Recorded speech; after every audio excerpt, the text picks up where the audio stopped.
This is Dennis Daly with L. David Mark's 101 Epic Events That Shaped Human History. Hey, metallurgy! Back in a moment.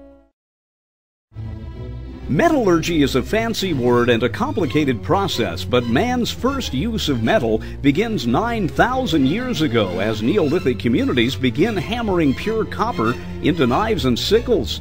Over the next centuries, this leads to a drastic change in human life as smelted copper comes into existence some 3,000 years later in eastern Serbia and in Turkey and then in Persia. The Bronze Age, where copper and tin are combined to form a harder metal, dates to around 3500 BC, soon spreading to many areas, while the Iron Age starts some 2,000 years later in Turkey.